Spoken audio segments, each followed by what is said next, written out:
الرحمن الرحیم۔ السلام علیکم ورحمۃ اللہ وبرکاتہ۔ امید ہے کہ ناظرین گرامی آپ سب خیریت سے ہوں گے۔ کیا آپ کو معلوم ہے سخت گناہگار کی بھی توبہ قبول ہوتی ہے؟ ویڈیو میں آگے بڑھنے سے پہلے میرے چینل کو سبسکرائب کر لیجیے اور ہاں آپ سے گزارش ہے کہ اس معلوماتی ویڈیو کو مکمل دیکھیے گا۔ حضرت ابو سعید خدری رضی اللہ عنہ بیان کرتے ہیں کہ رسول اللہ صلی اللہ علیہ وآلہ وسلم نے بیان فرمایا، پہلی قوموں میں ایک آدمی نے 99 آدمیوں کو قتل کر ڈالا۔ اس نے معلوم کرنا چاہا کہ اس روئے زمین پر سب سے بڑا عالم کون ہے۔ ایک راہب کی نشاندہی کی گئی۔ اس نے راہب سے کہا کہ اس نے 99 آدمیوں کو موت کے گھاٹ اتار دیا ہے، کیا توبہ کی کوئی صورت ہے؟ راہب نے کہا نہیں۔ اس نے راہب کو بھی قتل کر ڈالا، چنانچہ 100 کی گنتی پوری کر لی۔ پھر اس نے دریافت کیا، روئے زمین پر کوئی بڑا عالم ہے؟ چنانچہ ایک عالم کے متعلق بتایا گیا۔ اس نے اس عالم سے کہا کہ وہ 100 آدمیوں کو قتل کر چکا ہے، کیا توبہ کی کوئی صورت ہے؟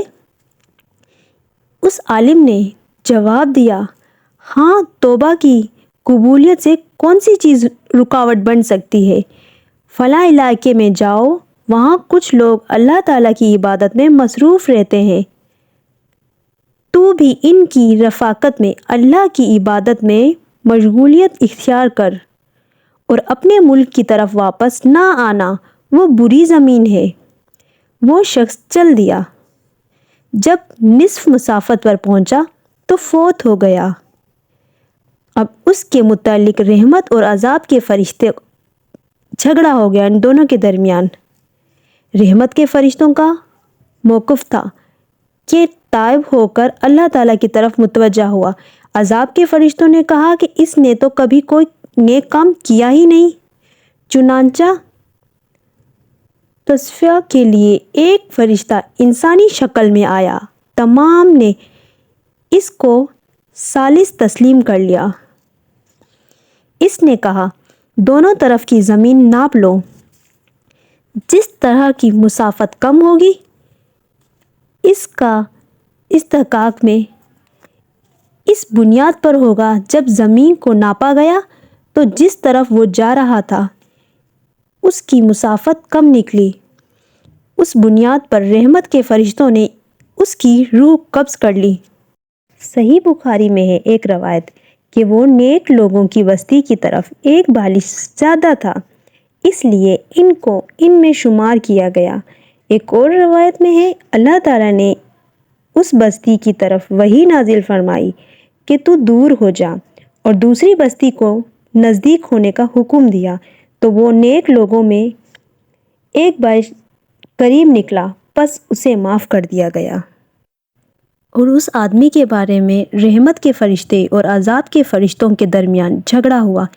رحمت کے فرشتوں کا یہ کہنا تھا کہ یہ شخص توبہ کے لیے اس بستی کی طرف جا رہا تھا اور تائب تھا، اس لیے ہم اس کی روح کو لے کر جائیں گے۔ عذاب کے فرشتوں کا کہنا تھا کہ اس شخص نے 100 آدمیوں کو ناحق قتل کیا ہے، ابھی تک اس نے توبہ نہیں کی تھی، اس لیے ہم اس کی روح کو لے کر جائیں گے۔ اللہ تعالیٰ نے فرمایا، زمین کو ناپو، جس جگہ کی مسافت کم ہوگی اس کا استحقاق اسی بنیاد پر ہوگا۔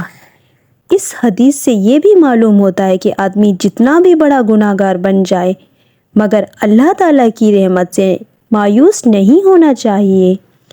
علامہ دیوبند فرماتے ہیں کہ جب کوئی بندہ سچے دل سے اللہ کی طرف متوجہ ہوتا ہے تو اللہ تعالیٰ اس سے راضی ہونے کے ساتھ ساتھ اللہ اس کے دشمنوں کو بھی راضی کر لیتے ہیں۔ سبحان اللہ۔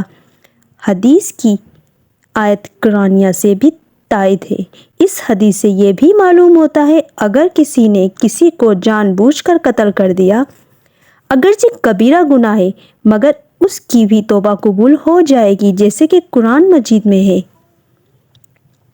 مگر جو توبہ کر لے اور ایمان لے آئے اور نیک کام کرے تو اللہ ان کی بدکاریوں کو نیک کاریوں سے بدل دے گا۔ امید کرتے ہیں کہ ہماری آج کی معلوماتی ویڈیو آپ کو بہت پسند آئی ہوگی۔